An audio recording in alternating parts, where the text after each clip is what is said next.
नमस्कार दर्शक बंधु, आज हूँ सोमवार दिन डिसेम्बर मास 22 तारिख। आसतु जानिबा आज संपूर्ण खबर आ देश दुनिया सबु बड़ खबर उपरे नजर पकाइबा। ता पूर्व चैनल ले नुआ आसीथिले चैनल को सब्सक्राइब करी पाखरे आसुथिबा बेल आइकन को ऑन करी रखंतु प्रतिदिन एमिति न्यूज वीडियो सर्वप्रथमे देखिबा पई। तबे आसंतु आज गुरुत्वपूर्ण खबर गुडी को उपरे नजर पकाइबा। आज प्रथम खबर होइछि डिसेम्बर 26 रु रेल भड़ा वृद्धि साधारण ठारू एसी पर्यंत बढ़िला। रेल यात्री अत्यंत गुरुत्वपूर्ण खबर आसीछि।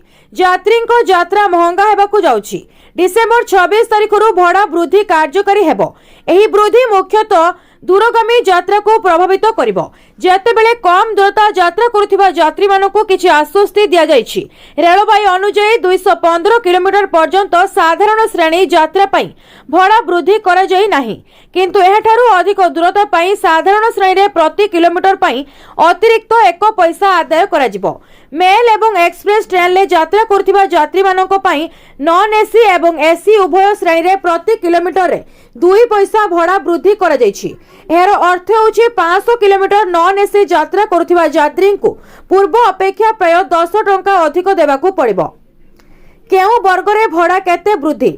साधारण श्रेणी 215 किमी अधिक प्रति किलोमीटर रे 1 पैसा वृद्धि। मेल एक्सप्रेस नॉन एसी प्रति किलोमीटर रे 2 पैसा वृद्धि। एसी कोच प्रति किलोमीटर पिछा 2 पैसा वृद्धि। पाटनारू दिल्ली पाई मते केते अतिरिक्त भड़ा देबाकू पड़िबो? पाटनारू दिल्ली रो दूरता प्राय 1000 किलोमीटर। परवर्ती खबर अछि घन कुहुडी पाई 6 जिला को सतर्कता। सुरक्षित यात्रा पाई जारी हला मार्गदर्शिका। घन कुहुडी पाई जारी हला सतर्कता। सतर्क रहिबाकू गाड़ी चालकक वाणिज्य और परिवहन विभागर परामर्श। भारतीय पाणीपाग विभागर कुहुडी सतर्कता अनुसार राज्य में घन कुहुडीर आशंका रही। विशेषकर 6टी जिला सुंदरगढ़, झारसुगुड़ा, कलाहांडी, कंधमाल, कोरापुट एवं संबलपुर जिले में घन कुहुडीर संभावना रही। सेथिपाई एसबु जिलार आरटीओ एमानकु दुर्घटना निवारण पदक्षेप नेबा पाई वाणिज्य और परिवहन विभाग मंत्री विभूति भूषण जेना निर्देश में मार्गदर्शिका जारी कर जाइछि। प्रमुख शासन सचिव उषा पाढ़ी प्रत्यक्ष तत्वावधान में सचेतनता एवं एनफोर्समेंट को गुरुत्व देबा पाई निष्पत्ति निया जाइछि। एने आरटीओ मानक सह एक वर्चुअल बैठक अनुष्ठित होइछि। सुरक्षित यात्रा पाई मध्य एक मार्गदर्शिका जारी कर जाइछि। दृश्यमानता अनुसार धीरे गति गाड़ी चालना, लो बीम हेडलाइट व्यवहार करने, सामने थिबा गाड़ी निरापद दूरता बजाय रखिबा, पार्किंग लाइट एवं टेल लाइट सठिक भावे चालू रखिबा, घाटी तथा मोड़े सावधान सह आगकू बढ़िबा। जदि दृश्यमानता कम हुए तेबे गाड़ी न चलाई सुरक्षित स्थान रे पार्किंग करने को परामर्श दिया जाइछि। परवर्ती खबर अछि ईपीएफओ रो बड़ निष्पत्ति। पीएफ धारकों पाई खुशी खबर। छुट्टी रे कटाजिबो नाही बीमा राशि। चाकरी छाड़ुथिले भी मिलिबो लाभ।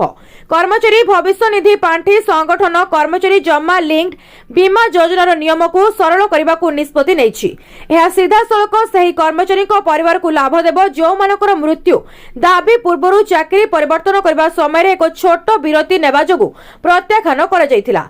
डिसेम्बर 2025 रे जारी होइतिबा एक सर्कुलर माध्यम रे ईपीएफओ ए समस्या को दूर करने को चेष्टा करिछि। यह कर्मचारी हित पाई एक ऐतिहासिक पदक्षेप प्रमाणित होई पारे। आसंतु जानिबा ईपीएफओ द्वारा कौन गुरुत्वपूर्ण परिवर्तन करा जायछि। सप्ताहांत जोगु कौनसी सेवा विरति हेबो नाही। पूर्व नियम गुड़िकर एक प्रमुख समस्या थिला जे जदि जने कर्मचारी शुक्रवार दिन तांकर पुराना चाकरी छाड़ी सोमवार दिन एक नूतन कंपनी रे जोग दियंती तेबे मध्यवर्ती शनिवार एवं रविवार को सेवा विरति भाबरे विवेचना करा जाउथिला। एही वैषयिक सेवा विरति कर्मचारी परिवार पई क्षतिकारक थिला। ईडीएलआई भली सुविधा पाई पूर्वरु निरंतर सेवा एक आवश्यकता थिला, तथापि ईपीएफओ एबे एहार नूतन नियम रे एही द्वंद्व रे समाधान करिछि। परवर्ती खबर अछि पुणी 2 टंका बढ़िला अंडा दर। दर वृद्धि पछर कारण कहिले बेपारी। किछि दिनर व्यवधान परे पुणी बढ़िला अंडा दर। पूर्वरु बाजार रे 7 टंका थिबा बेले एबे एथिरे 2 टंका वृद्धि पाई गोटाक 9 टंका रे मिलुछि। सेहीपरि अंडा ट्रे 180 टंका थिबा बेले एबे ताहा 270 टंका रे पहुंची। बेपारी कहवा अनुसार फार्म रे अंडार अभाव रही सेठाकू आवश्यक परिमाणर अंडा आसु नथिबारु एभली स्थिति सृष्टि होईछि।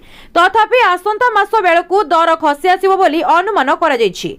एबे भुवनेश्वर को दैनिक ब्रह्मपुर और आंध्र प्रदेश रु 10 गाड़ी अंडा आसुछि। प्रति गाड़ी रे 300 कार्टून रहउछि। गोटे कार्टून ले 210 टी अंडा थाए।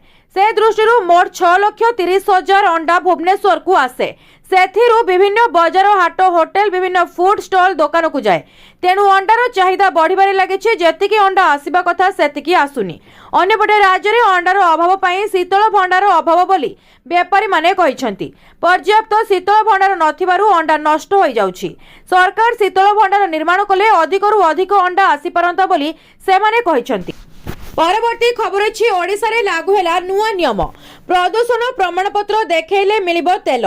पीयूसी नथिले दिल्ली परे एबे ओडिसा रे लागू हैला नुआ नियम। प्रदूषण रोकिबाकू सरकार नेले बड़ निष्पत्ति। ग्राहकंको माने जानि रखंतु एई खबर। एणिकी वैध प्रदूषण प्रमाणपत्र नथिले मिलिबनी पेट्रोल पंप रे तेल। वायु गुणवत्तार स्थिति को दृष्टि रे रखी परिवहन क्षेत्र रे परिवेश सुरक्षा को प्राधान्य दिया जाउछि। कोन नियम? मोटर यान नियम उल्लंघन करी प्रदूषण सृष्टि करथिबा यान उपरे अंकुश लगाइबाकू वाणिज्य और परिवहन विभाग पदक्षेप ग्रहण करिछि। विभागीय मंत्री विभूति भूषण जेना निर्देश एवं प्रमुख शासन सचिव उषा पाढ़ी प्रत्यक्ष तत्वावधान ए दिगरे उद्यम आरंभ होईछि। दिल्ली रे बढ़ुथिबा वायु प्रदूषण को नजर रखी एही निष्पत्ति निया जायछि। ए संक्रांत रे तैल विक्रयकारी कंपनी को चिठी लेखा जायछि। जे मोटर यानर वैध प्रदूषण प्रमाण पत्र नथिले कोनोसी पेट्रोल पंप रे तेल न देबाकू चिठी रे उल्लेख करा जायछि। एहा द्वारा ओडिशार विभिन्न जिले में वायु गुणवत्ता मानकू उन्नत रखा बोली विशेष करी परिवहन जोगु हेउथिबा प्रदूषण को कम करा जाय परिबो बोली आशा करा जाय। परवर्ती खबर अछि छुट्टी दिन रे सुना दर रे बड़ परिवर्तन। किनिबाकू जिबा आगुरु जांच करंतु भुवनेश्वर रे केते 24 कैरेट सुनार मूल्य। जदि आपण आज सुना किनिबाकू चाहुछंती बा योजना करिसंती तेबे प्रथमे जानि नियंतु आज सुना दर। भारत रे सुनार मूल्य प्रति सप्ताह रे वृद्धि पाइबा रे लागिछि। गोटे सप्ताह मध्य 24 कैरेट सुना 260 वृद्धि पाइछि। एही समय रे 22 कैरेट सुनार मूल्य 250 वृद्धि पाइछि। डिसेंबर 21 तारिख रे राजधानी दिल्ली रे 24 कैरेट सुनार मूल्य प्रति 10 ग्राम 1,34,330 थिला। अंतर्जातीय बाजार रे सुनार स्पॉट मूल्य प्रति आउंस 4,322.51 अछि। दिल्ली रे 24 कैरेट सुनार मूल्य प्रति 10 ग्राम 1,34,330 जेतेबेले 22 कैरेट सुनार मूल्य प्रति 10 ग्राम 1,23,150 रहिछि। भुवनेश्वर रे 24 कैरेट सुनार रेट 1,34,180 थिबा बेले 22 कैरेट सुनार दर 1,23,000 टंका रहिछि। उपरोक्त सुना रेट रे सूचक एवं जीएसटी टीसीएस एवं अन्य देय मिसी नाही। सठिक रेट पाई आपनकर स्थानीय अलंकार सहित जोगाजोग करंतु। 22 एवं 24 कैरेट मध्य रे पार्थक्य कोन जानंतु। 24 कैरेट सुना 99.9% शुद्ध एवं 22 कैरेट सुना प्राय 91% शुद्ध। परवर्ती खबर अछि जोड़ी होइछंती 17 लाख नुआ सुभद्रा हिताधिकारी। एकाथरके पाइबे 2टी किस्तीर टंका। सुभद्रा हिताधिकारी पाई खुशी खबर। 21 वर्ष हेबा परे 17 लाख नुआ सुभद्रा हिताधिकारी जोड़ी होइछंती। नुआ वर्ष रे एकाथरके 2टी किस्ती टंका पाइबे योग्य हिताधिकारी। एका बेलेके मिलिबो 10,000 टंका। ए नै उपमुख्यमंत्री प्रभाती परिडा सूचना दैछंती। प्रभाती परिडा को सूचना अनुसार 17 लाख नुआ हिताधिकारी सुभद्रा योजना रे जोड़ी होइछंती। एबे जाय 1,04,00,000 महिला 2टी किस्ती टंका पाई सारिछंती। नूतन पंजीकरण प्रक्रिया नवेम्बर 1 तारिख रु आरंभ होइतिला।